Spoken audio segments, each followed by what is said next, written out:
What's up, everybody? This is Ken Assad. I'm coming to you live straight from the joint. This is my first video vlog. I said that I was going to do my last 30 days in and my first 30 days out. And the whole point of me doing this was basically to shed light on who I am, as well as my journey, and prepare ones for my podcast that's coming out once I do touch down. The name of my podcast is Me and My Journey. And Me and My Journey is basically going to be explaining how I went from Lil Lonnie to Lunatic to Kent to Assad. And these are various stages that I've went through in my growth and my elevation, you know, becoming from a boy to a man. And I just wanted everybody to try to see it, and hopefully I can shed light on some things, and I can touch many different people in many different ways, so they can say, you know, I went through that same thing, and maybe I can help some, you know. But today is the first vlog, and the reason why today is the first vlog, I'm gonna say today is November 13th, Wednesday. The reason why I picked today is because today is the day that I went to my parole hearing. This is my first parole hearing. Okay, for those who don't know, I've been incarcerated for 23 long years for an armed robbery charge that I committed. Okay, initially it was 30 mandatory years, and I didn't have no type of daylight or nothing like that. But with the law change, the law gave me a parole date. Okay, since the law has changed, I've came up for parole 3 times. This is my 3rd time coming up. Okay, this is my first time actually seeing the parole board. You know, we went on this in this room where it was a screen set up, and there was a bunch of them sitting there congregating, and had the little webcam, I think that's what it's called. And I sat there, and they asked me questions and whatnot. You know, I wanted to touch base on a few of the things that they asked me about, and go into that. Trying not to make the videos too long, maybe probably 10-15 minutes maybe, you know, for ones to really just, I want to try to paint a picture for everybody, you know what I'm saying? Because a lot of guys, they have come up for parole. When they get out, they don't look back, they don't care nothing about ones that's incarcerated, you know, and I don't want to be one of those ones. I want to do my best to try to help ones as they can. Okay, but anyway, okay, they called me for my parole hearing. They called me for my parole hearing. I went in the little room, and one of the first questions they asked me was about my charge. Okay, I basically gave them the whole rundown about my charge. I took full, complete accountability for my actions. Let it be known that I was a part of it. I did do this, I did do that, and so on and so forth. Okay. They accepted that, they moved on. The next question was about the case that I had caught. I had caught a case while I was doing time, and I had stabbed 4 officers. You know, I'm gonna try to keep it all the way funky with you as I'm building and doing these video vlogs. I ain't gonna never try to sugarcoat nothing. You know, if I end up getting shadow banned, or I end up getting blocked on one of these pages or something like that, then it's out of my control, you know. But I just want to be all the way funky with everybody. Back in July of 2009, I ended up stabbing 4 officers down in Meridian, down in EMCF. It's a prison called EMCF. Okay, at that particular time, I was going through a whole lot, and like I said, it was 30 mandatory years at that time. I'm not sure exactly how much I did, probably 9 years or whatever.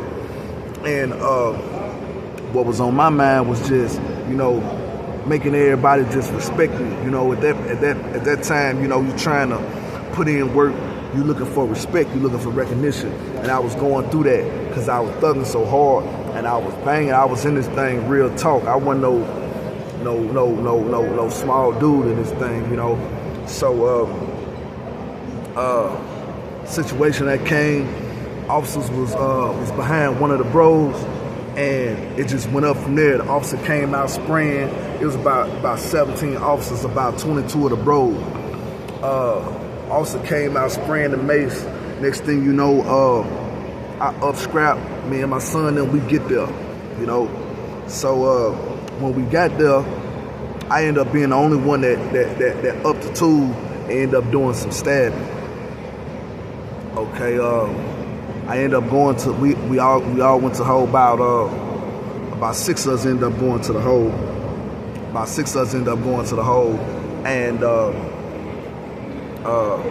that's when I lost my mom. I lost my mom probably a couple of months later. Okay, she died of what they call patriotic cancer, something like that. Okay, but I gave them the rundown of what had happened and whatnot, you know what I'm saying? They was like, all right, bet. Try not to get all the way into the story, you know. But, you know, getting back to the parole hearing, I gave them that.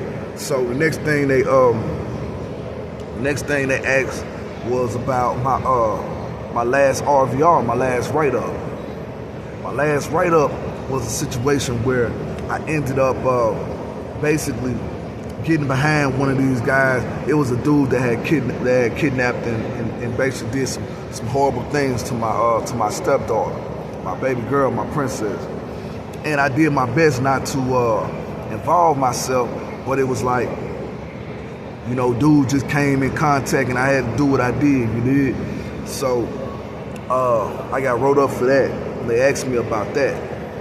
Okay, the next thing, they asked me about my affiliation. They asked me about how long I've been, you know, not active. That's something real serious when it comes down to parole. They gonna ask you when you know, how are you active, or so on and so forth. But my paperwork, I got it took off my file that I'm no longer active inside any kind of organization, any kind of gang. So I told him, I was like, man, 2017, man, I got stabbed 17 times. Sat in ICU for about 21 days, which is true. After that, they asked me about, did they tell you? No, they said, how they said, they was like, you didn't do what the parole board asked you to do. And I told them, I said, I never seen a parole board. I just got, you know, case manager told me that I didn't make it. And they was like, well, the parole board told you to do something that you never did. And I'm like, what is that? And they said you were supposed to came back up to us, you know, with no write-ups. So I told them, I said, you know, I was doing my best not to get no write-up, but I was never told that was a requirement for my paroling, you know. But, you know, they never told me anything. They just told me that I was denied a parole and the reasons why I was denied. So to me, I was kind of dumbfounded, like, you know, what is they saying? Like, you know, I was really just messed up. So they told me it was like I supposed to came back up with no write-ups. So just based off the fact that I got a write-up, who's to say if they let me make it? Who's to say if they don't let me make it? You know, I don't know. I done seen many guys, a couple of bros that done went home and they done made parole with write-ups. I'm talking about serious write-ups, you know? So I don't know.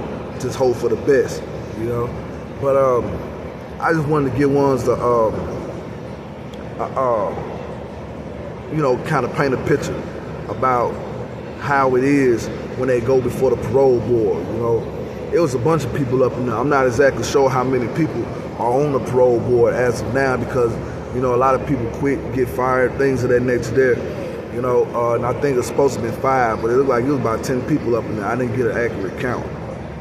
But this is my first video. This is my first video that I'm going to be dropping. I'm going to do my best not to extend these things too long, but I will be discussing, you know, the situation with the officers. I go more in depth about that situation right there in time. In these next 30 days, I will be telling you more about a lot of the different things that took place up in here. I'm gonna be going live. I'm gonna be doing these videos every day. I just want you all to continue sharing it and try to, you know, turn me up, like, subscribe, you know, everything. Follow me on my pages, you know, just share my material. And the reason why I'm asking you all to do that is this was going to really take me to the next level, to be able to build a platform to help other brothers as well as sisters, you know, change and transition, because it's not just transition don't start when you get home. Transition actually starts before you even get there. So this is how I'm looking to help the brothers and sisters throughout these years to get out as well as to never come back. I'm gonna be telling stories about Parchman, Mississippi, you know, the uprising. I'm gonna be telling different war stories about what I've gone through, what I've seen, you know, about me getting stabbed, about me being in different group demonstrations. I'm gonna be giving different illustrations about the different prisons. You know, I would like ones to ask more and more questions about, you know, just different things that they may want to know and they may want to hear. But this is not the podcast. You know, the podcast will be coming, you know, as I touch down, as soon as I touch down. But these right here are just video vlogs. As I go on, I'm gonna also be telling you all, I'm gonna be taking you all on trips with me, because it's a lot of stuff that I've just never did, just being locked up since I was a shorty. You know, as far as I don't know how to drive, it's a lot of stuff that I ain't never ate before, like steaks, and I ain't never ate a steak. I don't know what a steak tastes like. You know, I'm mighty, so I don't eat no pork, but I don't even know what a pork chop look like. You know what I'm saying? It's different things that I ain't just never had the opportunity to do because I was so young when I came to prison. But I just want more brothers and sisters to just like, subscribe, and follow me on all of my pages, and share this to all of y'all brothers and as well as y'all sons and things, so they could know what prison is like, especially here in Mississippi Department of Corrections.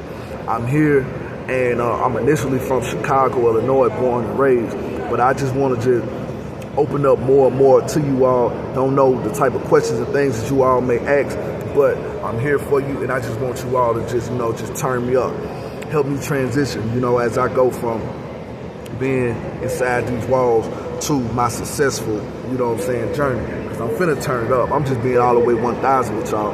I ain't even finna play with it at all, you dig? So just know that it's much love, peace, love, unity, and success to everybody that's out there, you know, and let's just turn it up, man. Be peaceful, Joe.